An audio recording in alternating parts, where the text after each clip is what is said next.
and welcome to Clockwise Thoughts. I'm Scout, and of course, this is Black. What's up, yo? Tonight's topic is still around the NBA. It's around the NBA Wednesdays. But what we're going to talk about tonight is two major issues. Why really James Harden is holding out from the Rockets, and of course, a sensitive subject with Black, Mr. Kyrie Irving. Let's get on into it. First and foremost, Mr. James Harden. Hold on, What hold on, can hold you? on, wait, wait, hold on. If Oh, I if we gonna do this, admitted. if we gonna do this, Yes. straight up, let's do this properly. All right. First off, disclaimer, ladies and gentlemen, if you were previously tuned into our show for thought-provoking content, enlightening points of view, we thank you. Unfortunately, I really don't think this gonna be one of them. So with that being said, there might be some mild adult language. So I do recommend the children be put to bed for this one, or go out and play. This one's gonna be a little bit more of an adult conversation because, to be totally honest with you, both of these two fools irk me in ways that y'all are going to see. Let's just say that much. You guys are going to see that. Continue, Scout. Well, that's number one. Let's get into Mr. James Harden. This is what, day 3 or day 4 of camp, mini camp. We already know you got a short season. You already got Russ out there. We talked about that. Russ is already gone. You got Mr. John Wall there. But you're missing. So you're missing, but you're being seen at a Las Vegas casino / nightclub. But where should you be? Not in Nevada. You should be in Texas and Houston, H-Town. But you're trying to force and demand a trade with 2 years left on your contract.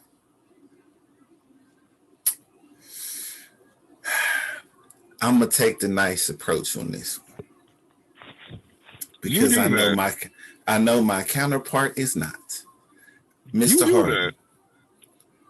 and I'm gonna say this with the most respect and dignity, Mr. Harden. You are obligated to do such job for them to such pay you, understanding that yes, you are a superstar. Yes, you are an all-star. But Mr. Harden, you are still obligated to fulfill such contract. You should not be in Las Vegas doing whatever you feel when you're supposed to be at camp. You have rookies, new personnel that you're supposed to be meeting and greeting with, not including, new head coach, et cetera, et cetera, et cetera. This is unbecoming of your stature and your platform for you to be doing this. That is nice as possible is what I can say it. Now, Yeah, for that's the that's part. actually a very that's actually a very, very, very nice, polite way to tell somebody to grow the hell up. Now, Right. I mean, when I say grow the hell up, let's put this on the table. Like I said, these are things that irk me. All right, let's Mm-hmm. put this out there, and I'm just gonna look at this as in its entirety. All right, as far back as I can remember, James Harden has made one appearance in the finals. Now that one appearance came with 2011, the 2011 finals when OKC lost to Miami. With that being said, the widespread, you know, the takeaway from that series, at least from most of the people that I know and have spoke to, and these are, you know what I mean, these are people who watched the entire series, who I believe it was like a 4-1 sweep. But the thing that killed it, James Harden literally did not show up. It's not to say that Dwayne Wade, he would have outplayed Dwayne Wade, but it would have been, the series would have been a lot more competitive, would have been a lot more closer. Okay, so that's what we're starting with. All right. Yes, we'll start there. Let's always remember that's where we're going to start. Okay. You leave from OKC, you hit Houston, they make you the man. All right, no problem. You put up some amazing numbers, monstrous numbers. Realistically, let's be honest, even though the game is changed, it's a little bit faster today, at the end of the day, you put up bullshit numbers. I ain't even trying to say that to be disrespectful. You put up them Iverson numbers, except the difference is Iverson can actually carry a team. But you the type of dude to go out there and score 50 points, and y'all win so many games in the regular season, but when the game slows down and coaching, you know, that important fundamental aspect of the game itself comes into play, you ain't shit. Sadly, but true. So wait a minute, once again. Recap, because we have to recap to make sure we got this specifically on the head. Okay. Go right ahead. Go right ahead and recap. So the one time when you actually do make it to the finals, you fall flat on your face. All right. They give you the keys to a franchise and a whole bunch of money, and basically let you do whatever you want, to the point where they bring you into one coach that would let that bullshit slide, Mike D'Antoni.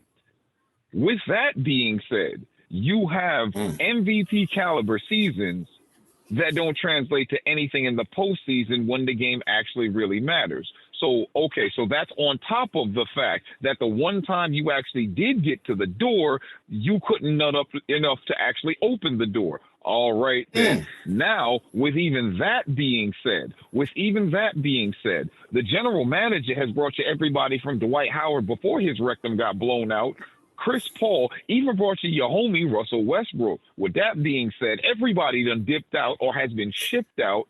And I don't care how you want to look at it in the NBA, and I know people crack about it, but it's the truth. Star players control the league. So ain't nobody getting added on or removed from that roster without your consent. And at the end of the day, I ain't stupid. If you say, nah, I'm not with that, you think they really going to go against you? Then when they got the most money invested in you, would be like, you know what? If he don't want the dude, then why would we spend that much money on somebody that he don't want in the first place, Russell Westbrook? Okay. With all of that being said, we now have a situation where, and just to recap, we got somebody who can't nut up in the finals if he ever actually does get there again. A mofo who can carry you through the regular season, but when the real season kicks in, you know, when the real players actually start to shine, he's not really holding up his end of the bargain now, is he? On top of the fact that we've tried to get this fool help, every kind of help conceivable, and none of that even worked, and he seems to think that everybody else is the problem. Now, just to add the icing on the cake, on you know, the crazy fourth story on this, now you telling me you want to be out with 2 years on your deal, and from what I'm understanding, from what I'm getting, and if I'm wrong, please, family, help me understand. You want to dip out because your owner is a Trump supporter? Like, let's be serious. He trying to throw the politics up into the NBA like that. That's kind of crazy. I'm just like, what kind of weakness is that? Are you sure it's not the fact that your owner's the type of dude that, you know what, my money's actually valuable, and what the hell am I paying you for when realistically you're not going to get it done? You sure that ain't really what it is? No, so you basically saying he said a spade is, you know, call a spade if you see a spade. Well, basically, what I'm saying is have a little bit of self-awareness that, you know what, I really ain't shit. I may smell, but I really ain't shit when you really look at it. Because anybody, you give anybody Mike D'Antoni's system, you telling me they can't put up them numbers? I have the ball in my hand 98% of the game. I'm taking all the shots by volume and by math. you're going to hit a few of them, especially when everything that you're putting up is a three. If you've got the stamina to endure it, then heck, you hit 10 shots in the game. That's 30 points right there. Not to mention that you walk to the free throw line, and I do mean walk in both senses. Like, and this guy wants out because he doesn't like his owner's political affiliation. That's stupid. But That's hold on. dumb. But wait a minute, Black. Hold on, wait a minute. But he did say, I understand that I'm a superstar. I do not want to be catered. I just want to have a fair and better shot. The hell with that. The fuck? Listen. Just saying.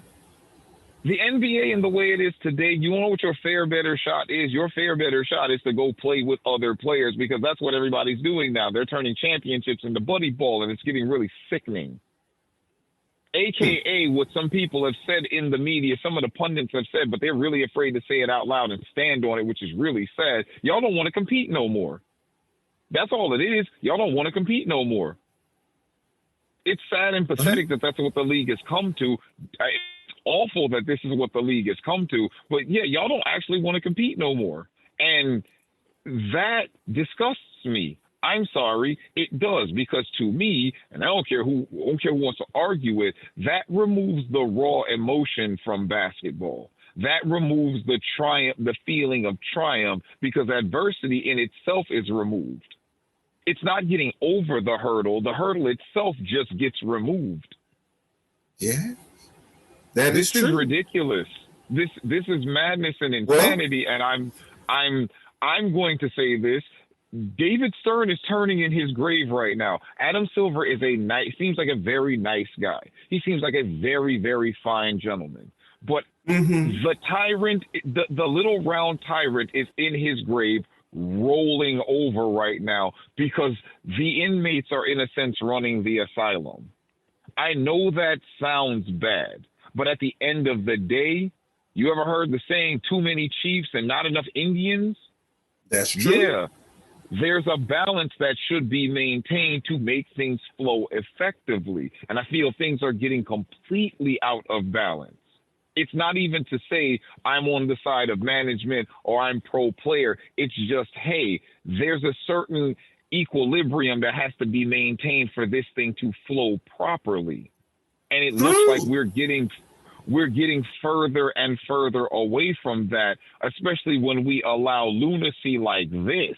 You have 2 years left on your deal. I don't care how mad you get. You could sit for the year. I ain't got to pay you. You still got to be here. But hold on. Maybe he's just following suit. Because J.R. Smith did the same thing with the Cleveland Cavaliers and then finally got traded and went to the Los Angeles Lakers during the playoffs and got a championship ring. He'd have caught a broke nose too. Because that's wrong too. Last I checked, if I'm on the hook to pay you, you on the hook to live out this contract. True. Simple as that. It's as simple. If I have to pay you and your contract guaranteed, think about that. I'm not, again, it's not to say I'm pro management, but it's just some things that you got to be a little bit more gracious about to a degree. It's like, look, they gonna give you the money guaranteed. Yeah, they gonna want some assurances that they can move the pieces how they want. They're the ones with the money. True. But am I missing something? I will say this.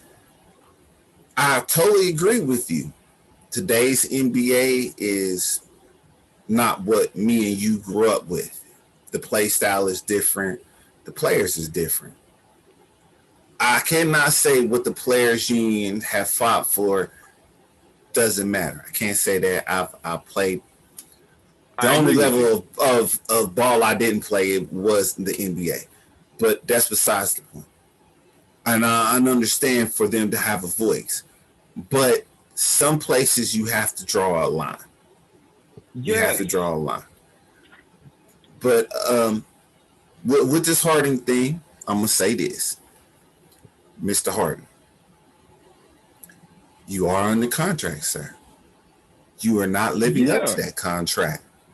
By all given rights, people like us as fans and players that have played and stuff like that, you acting like it's your ball and you can go home with it. You can't. You still on the contract, so that's not your ball. That's the Houston Rockets ball. So you can't go home with it, sir. You need to actually get your butt to camp. I mean, Because literally, you honestly, got a brand new coach. right, in the military, we used to say this: if you miss movement at any given time, we don't care if it's a motor pool movement, you gonna pay the price. And I think an example of this needs to be set. I agree with you. Adam Silver is no David Stern, but Adam Silver refuses to be tested and he wants to be everybody's buddy and friend. David And don't get Stern me wrong. said, "No, you're going to respect me, and this is how this is going to go." And don't get me wrong. We can be friends. I don't we shouldn't have that disconnect because I don't want it to be a situation where it's like, and I'm not trying to be mean, but like in football where it's like everybody's got a thing against the commissioner. I don't necessarily want that to be the case either. But it's like let's be real. We have to make a compromise at some point.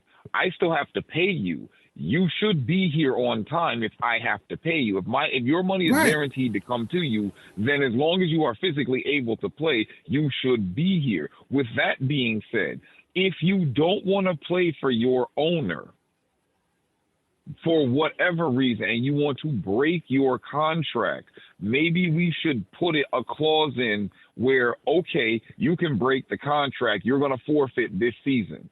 This year's pay, you're going to forfeit all of this. If you are so inclined to wanting to leave that badly, especially over I'm not trying to say your reasoning is illegitimate, but it's like, really, of all the things you can pick, that's what it is. I mean, hell, what was that old bastard's name again? Donald Sterling was outright racist to his players. Okay, like straight up.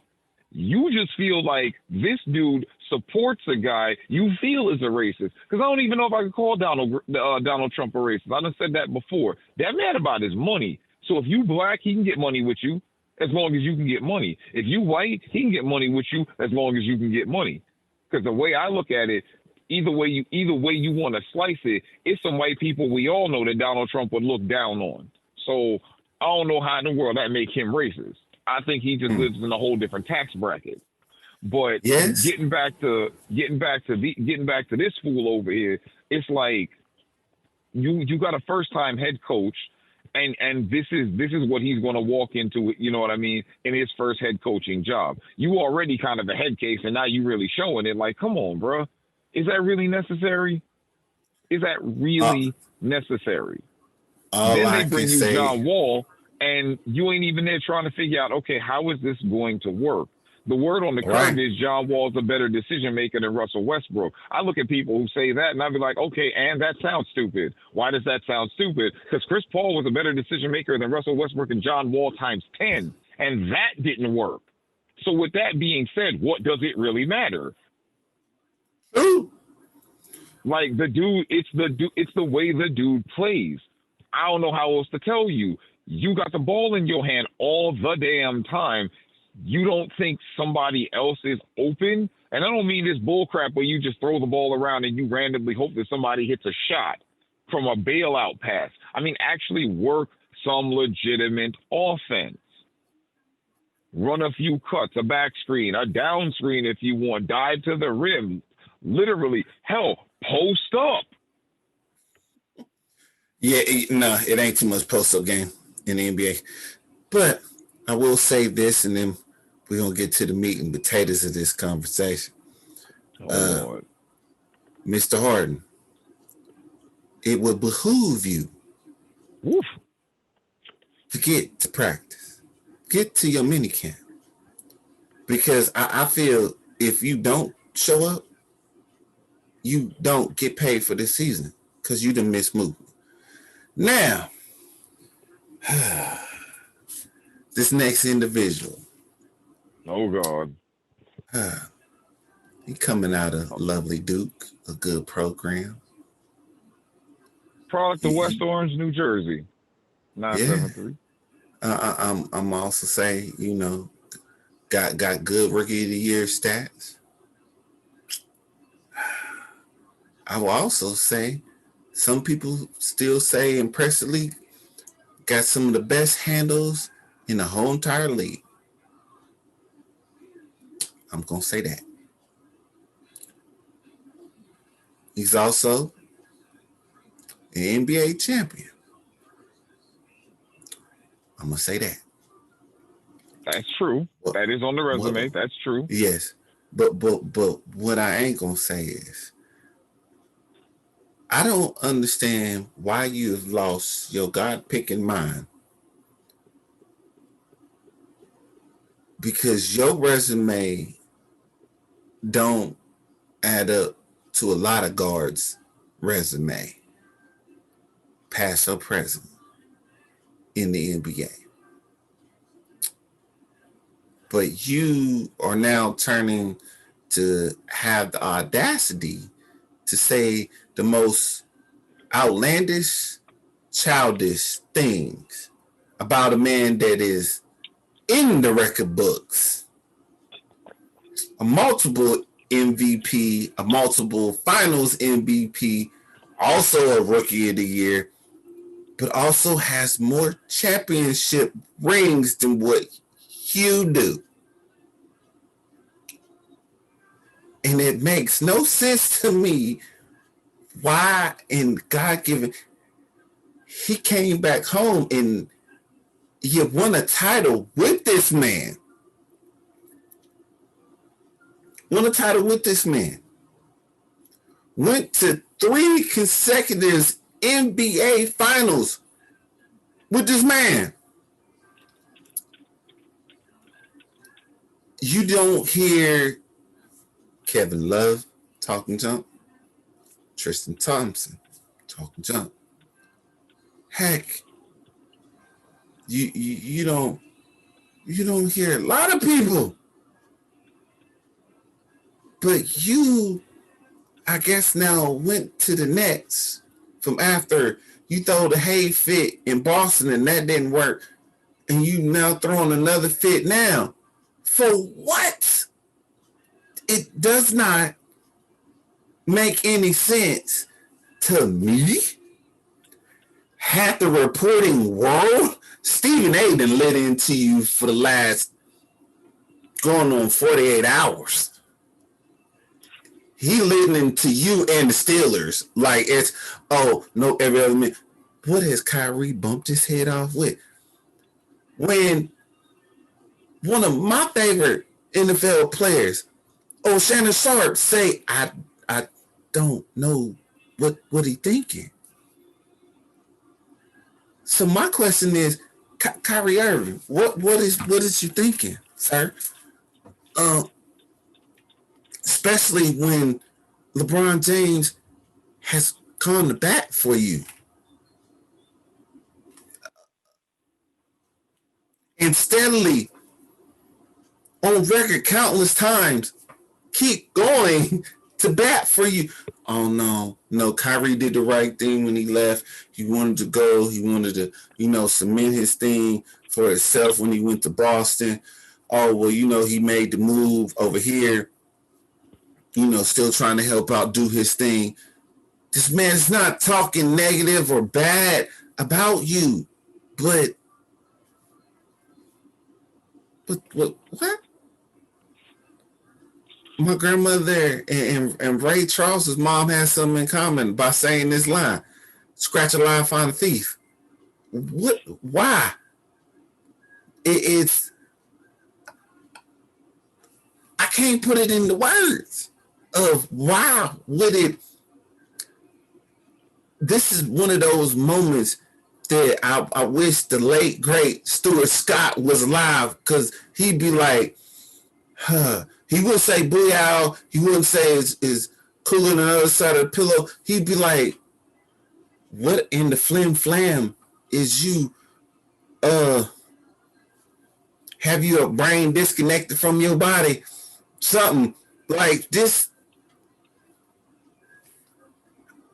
And I'm trying to spin this in a good way of, well, maybe he feels that he's always been in LeBron's shadow, or, you know, maybe that people just thought his talent wasn't what everyone thought they were.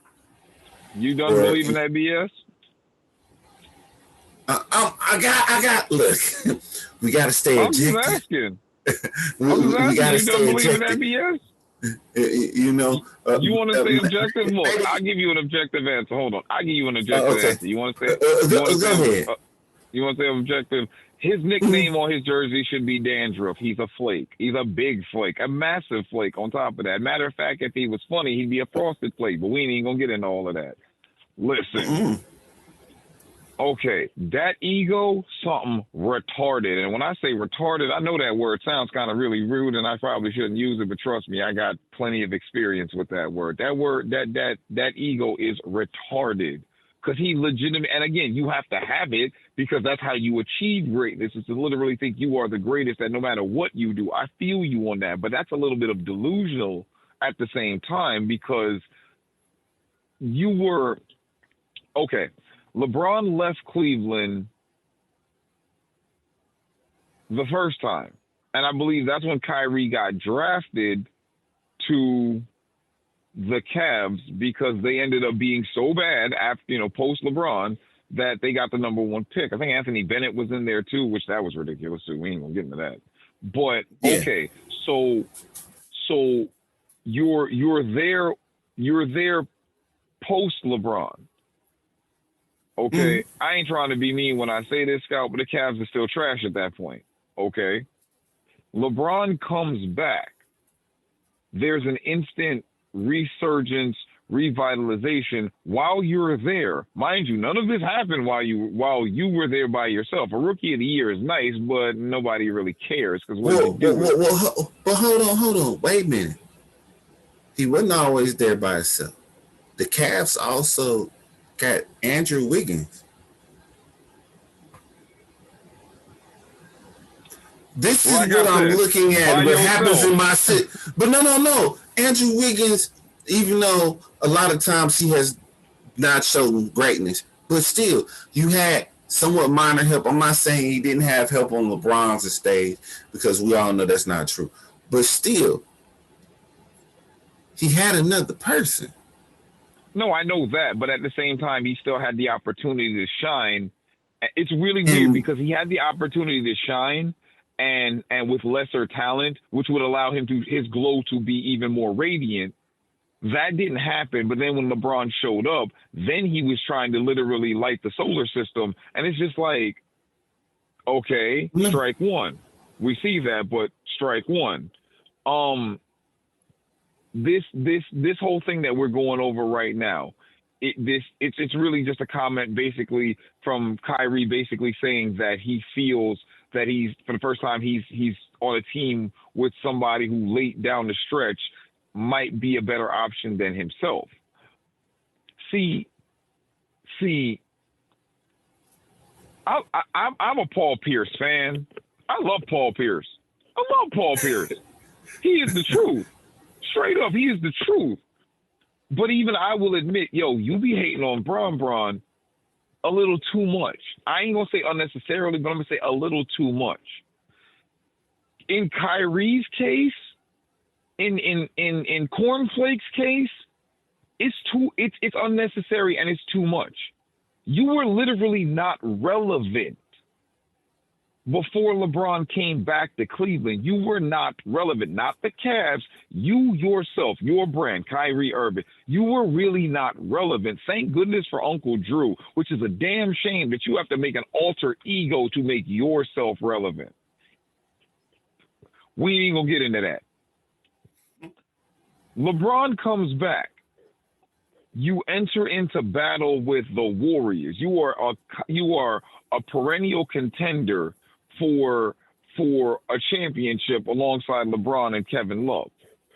That wasn't going to happen by yourself, Kyrie, and I don't really think there was any real movement that you could have influenced the franchise into making, which would have allowed you Right. to compete for a championship. With that being said, if you can't influence the franchise, you ain't shit. Straight up, you not. They not gonna say it like that, but when you really boil it down, you ain't shit. As talented as you are, as ridiculous as your handles are, you are nothing that people could literally win with. They didn't think that they could win with you. All right, cool. Y'all get bounced by the Warriors, whatever, what have you. You decide to part ways from LeBron because you still hating on LeBron at this point. All right, what have you. Where did he end up going first? He went to, what, Boston? Mm-hmm. Okay, so you go to Boston and you trying to lead a team that's basically a good, scrappy young team. You know what I'm saying? You got real, aside from that Gordon Hayward thing, that I don't understand how they expected that to work. But okay, you on a squad that statistically is better without you on the floor. All right, strike two. Strike one, you got a lot of hate in your heart and a lack of appreciation. Strike two, you really don't seem to work well with others. Yeah, Then but you drop. hold on. You go ahead. Hold on. Even with all that being said, he moved again because he said, the Gordon Hayward thing, he didn't feel that it was working out. And then Mr. Tatum, he was like, well, he think he can do it better than I can. There it is. To me, it's like he had 3 strikes. He had 2 strikes at one spot there in Boston. Because first of all, you went to Boston because it's where your dad played. But Let's even be true, still, no. though, But even still, with even that with even his being dad said, playing there, even if he didn't do as good as what his dad did. But that's what I'm saying. Even if that's the case, if we hit strike 2 at that point, all right, fine. We either way you look at it from my count or from your count, we still hit strike 2 at that point. Then we take it over to Brooklyn, where the same thing happens again, where again the team is statistically better without you on the floor. Coupled with the fact that you start running your mouth and taking petty shots at LeBron again, bruh, that's some chump shit. Excuse my French, but that's some chump. That's being a chump. I'm And gonna I don't say mean it a like chump this. like a sucker. I mean a chump like you just a hating, like you know what I'm saying. You just one of them angry, them angry Individuals. hating dudes. I'm gonna say it like this. We said it in the last NBA show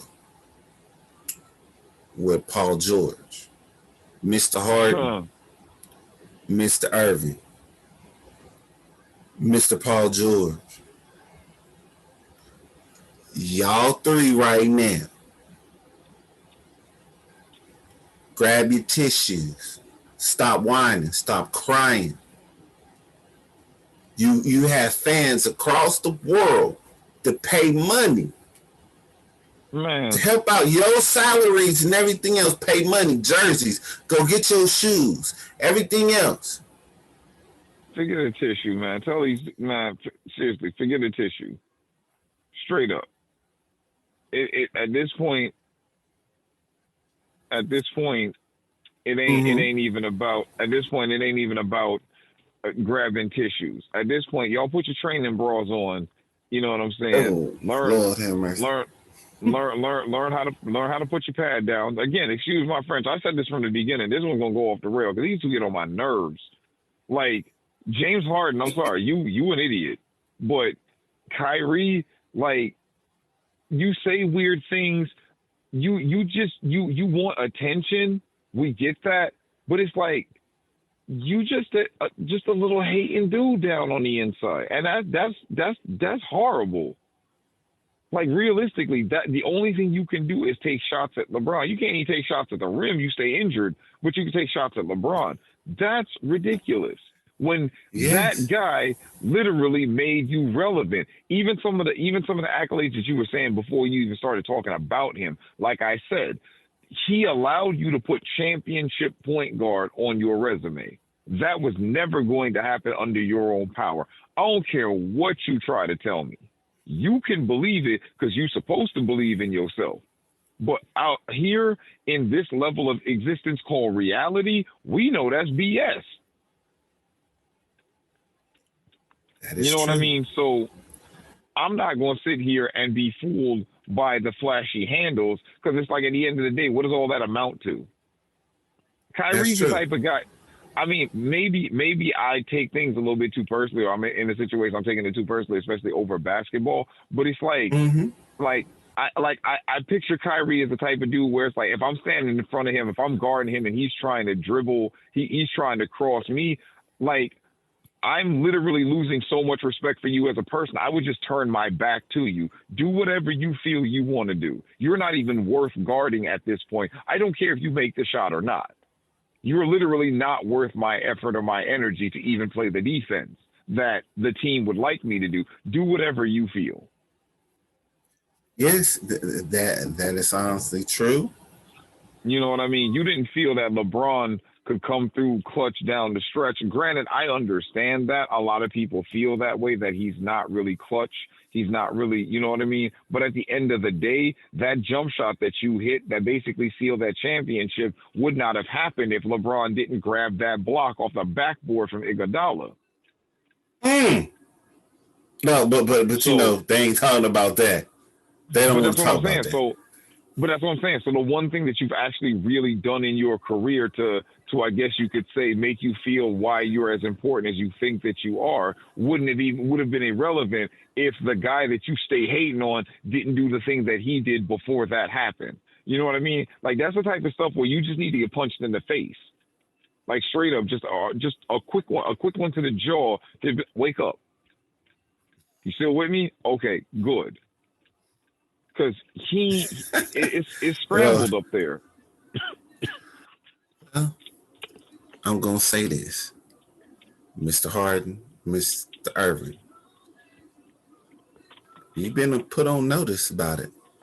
Same way how Paul George got put on notice about it. Yeah, man, y'all Hopefully, man the hell up. Just man the hell up.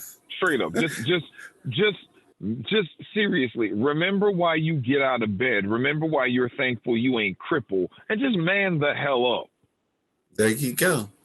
Now, on a brighter news point, on a brighter news point, we'd like to thank YouTube for verifying us and everything else. We give a big shout out for that and for the sponsorship to be coming. Um, Thank you. yeah, we would like to thank y'all on that. That's the highlight news. We also like to thank all our support. Once again, without y'all watching and clicking them like buttons and loving that subscribe, we wouldn't be here. So No, we wouldn't. we commend everybody, past, present, even if you new and it's the first time you watching it. Click the I'm like button sorry and that this would subscribe. be the first time you saw it. If you're new and this is the first episode you saw, I apologize. Like I said in the beginning of the video, these two idiots get on my nerves for different reasons, but they irk me, ridiculously irk me.